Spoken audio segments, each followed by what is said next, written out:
дуруд бинандагони азиз, шумо дар пахши мустақим барномаи хабарии радио Озодиро тамошо доред. Ман Шалогул Хоҷа бо шумо ҳастам. қабл аз тафсилоти хабару гузоришот таваҷҷӯҳ кунед ба сархати мавзӯи имрӯз 28 феврал. ҷаласаи ҷанбастии палатаи поёнии парлумони Тоҷикистон Шукурҷон Зуҳуров ба мунтақидонаш посух дод. хархашаву муноқишаҳо дар парламент ҳеҷ гоҳ нишонаи кори солиму манфиатовар набуд ва буда ҳам наметавонад. аввал озодӣ баъд иқтисод. Муҳиддин Кабирӣ раиси ҳизби дар Тоҷикистон маншудаи Наҳзати Исломӣ дар бораи интихоботи парлумонӣ ва масоили дигар суҳбат кард.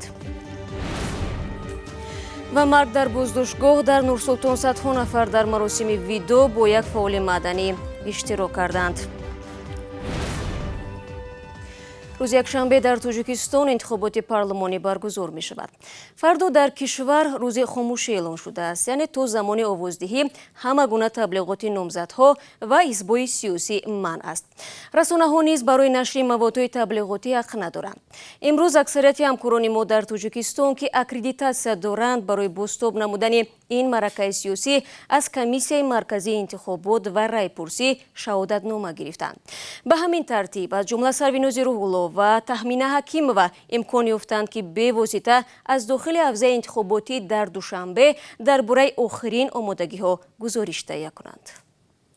то баргузории рӯзи интихоботи парлумонӣ ҳамагӣ як рӯзи дигар боқӣ мондааст. дар саросари кишвар тамоми участкаву ҳаъзои интихоботӣ ба ин маъракаи муҳими сиёсӣ омода ҳастанд ва ҳамин ҳоло мо дар участкаи рақами 2 воқеъ дар мактаби рақами 8 пойтахт қарор дорем.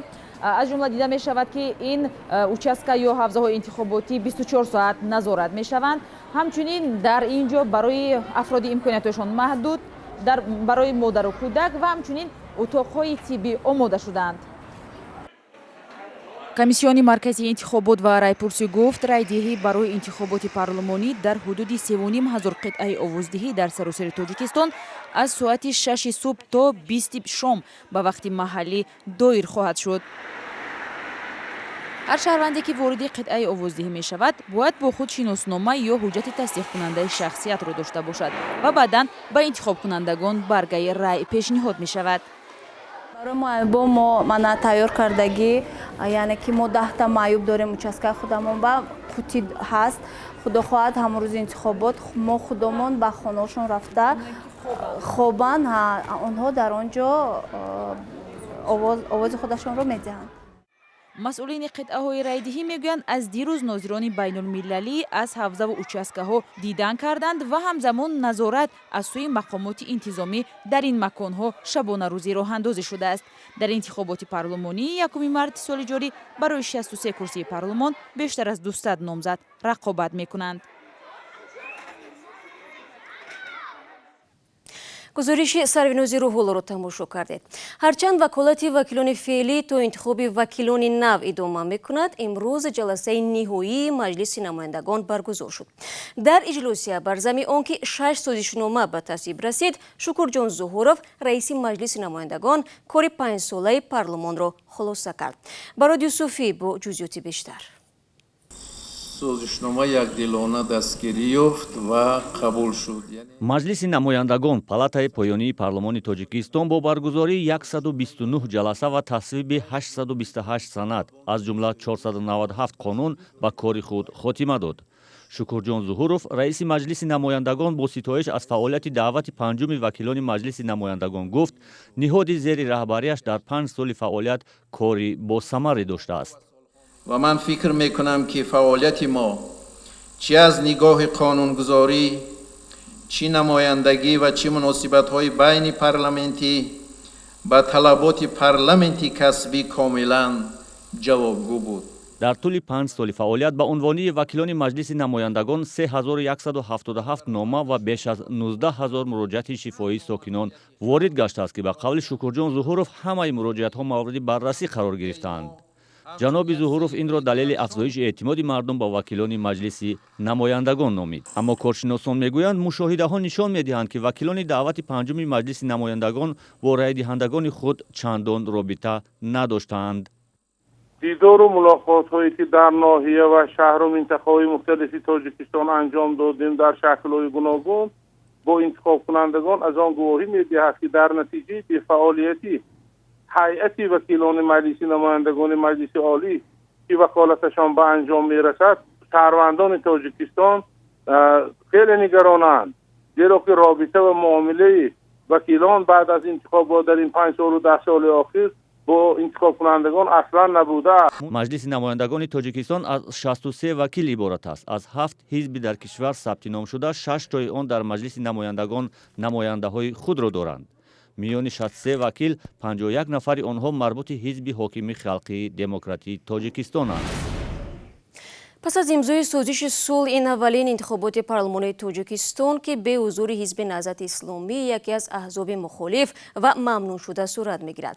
در آستانه انتخابات همکارم طاهری سفر صحبت داشت با محیدین کبیری، رئیس حزب که حالا در خارج از تاجیکستان است. نخست نظر کبیری درباره عقیده بعضی از کارشناسان پرسیده شد که گفتند انتخابات به شرکت حزب منع شده نهضت اسلامی بیانگر ثبات و آغاز مرحله سازندگی تاجیکستان است. نظر ما این است که این پایان همدیگر فهمی، وحدت و یک جامعه گوناگونندش است و آغاز رفتن کشور به سمت دیکتاتوری و یک حزبی و یک نفری. اظهارات پیمان ملی تاجیکستان که مردم به حزب سوسیال دموکرات رای بدهند واکنش‌های گوناگون به میان آورد. از جمله این را که حزب سوسیال دموکرات گویا از چنین حمایت ضرر می‌بیند تا آنکه فایده و منتقدان شما میگویند هدف صدا بلند کردن و یادرس کردن شما که رهبر پیمان هستید، یعنی یادرس کردن خود است. شما در این باره چی نظر دارید؟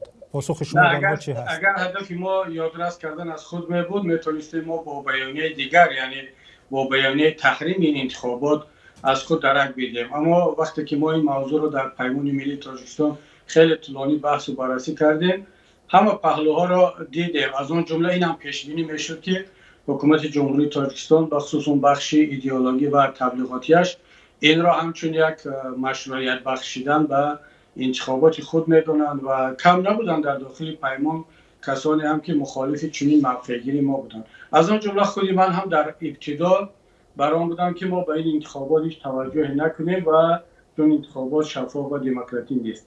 اما بعد از آن که حزب سوسیال دموکرات وارد انتخابات شد و اون جسارت را کرد، اگرچه همه میدونیم، هم ما هم حزب سوسیال دموکرات که این انتخابات شفاف نمیگذرد، ما این یک روزنه کوچک را خواستیم استفاده کنیم برای آنکه مردم را باز برگردونیم به این فکر که یگانه راه مصالحت آمیز تغییر وضعیت این باید که از طریق انتخابات ها باشند. اگرچه انتخابات ها غیر دموکراتیک و شفاف میگذرند، ما باید کمترین امکانیت را هم استفاده بریم.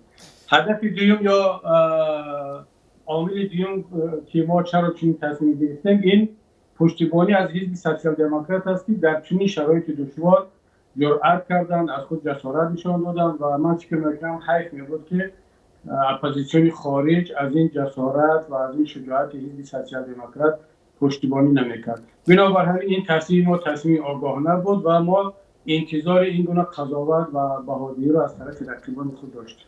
خب به هر ترتیب اگر شما و طرفدارانتون در انتخابات امسال شرکت می‌کردید، کدام مسئله در صدر معرکه شما قرار می‌یافت یا شعارتون می‌بود؟ ببینید، حال طبیعی است که ما شرکت نداریم، اما اگر شرکت می‌کردیم مثل سال‌های پیشینه شعار اصلی ما دادن آزادی به مردم است. من به این نتیجه رسیدم که در تاجیکستان ما که کندنی‌های فایده‌ناک زیاد ندارد، نفت و گاز ندارد، اون شعاری که اول اقتصاد بعد دموکراسی یا آزادی به درد نمیخورد.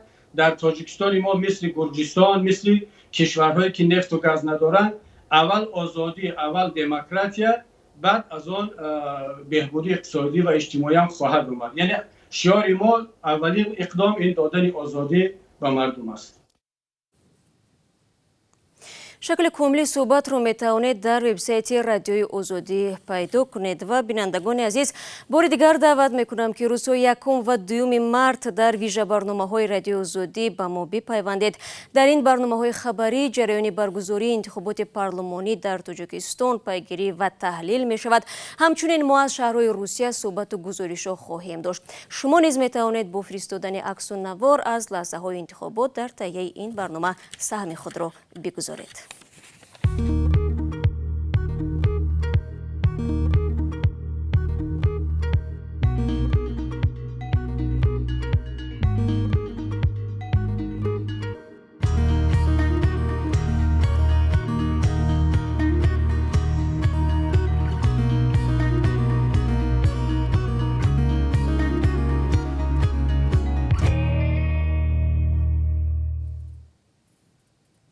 شما برنامه خبری رادیو آزادی رو تماشا دارید.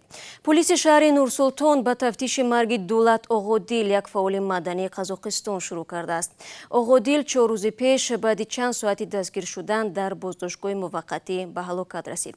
دیروز مقامات انتظامی 10 نفری را که از مراسم دفن این فعال مدنی برمیگشتند و قصد اعتراض داشتند به اداره پلیس بردند. مومن احمدی موضوع را ادامه می‌دهد. دیروز در دهه طلبکار کنار شهر استانه قزاقستان مراسم دفن فعال جامعه شهروندی دولت آقادیل دایر گشت. او 24 فوریه در بازداشتگاه پلیس به هلاکت رسیده بود. صرف نظر از هوای سرد 27 فوریه بیش از 1000 نفر در جنازه آقادیل اشتراک کردند. بعد مراسم دفن گروهی از همفکران آقادیل کوشش کردند که در شهر نورسلطان جمع آمد اعتراضی برپا نموده تفتیش مستقل مرگ او را در میان گذارند. پلیس چندی از گرد آمدگان را به حبس گرفت. روز پنجشنبه یک عده فعالان در شهر المعطای قزاقستان هم با عکس‌های آقادیل گرد هم آمدند. یکی از پیشوایان مخالفین جسرال کویانوشالین بر این نظر است که پلیس آقادیل را با فرمان آنهایی که زمام قدرت را در دست دارند به قتل رسانید. پلیس میگوید آقادیل 24 فوریه بازداشت شد زیرا او امر دادگاه درباره دادن گزارش به پلیس را اجرا نکرد. پلیس می‌افزاید که هنگام بازداشت آقادیل مست بود و از بیماری دل وفات کرد. نزدیکان و دوستان آقادیل اصرار می‌ورزند که او اصلاً عرق نمی‌نوشید و از بیماری دل نیز اذیت نداشت. روز گذشته همکاران ما در شهر پراگ پایتخت جمهوری چخیا شاهد افتتاح میدان به نام بوریس نیمتسوف شد. بوریس نیمتسوف در دوره بازسازی شوروی به میدان سیاست وارد گردیده به مقام‌های بلند در حکومت روسیه رسیده است. ولی با مرور زمان او به یک حامی معروف حقوق بشر و مبارزه با فساد در دالان‌های حکومت روسیه تبدیل یافت. به باور گروه‌های حامی حقوق بشر کشتار نیمتسوف به فعالیت سیاسی او ربط دارد. 27 فوریه در پنجمین سالگرد کشتار پیشوای مخالفین حکومت روسیه، شهر پراگ میدانی نزد سفارت روسیه را میدان بوریس نیمتسوف نام گذاشت. من خیلی خوشحالم زیرا تشبس شهروندان که در دوام 4 سال گذشته پیدا شده بود تطبیق می شود. ما همراه عنعنه چخی عدالت انسانی را پیروی می کنیم.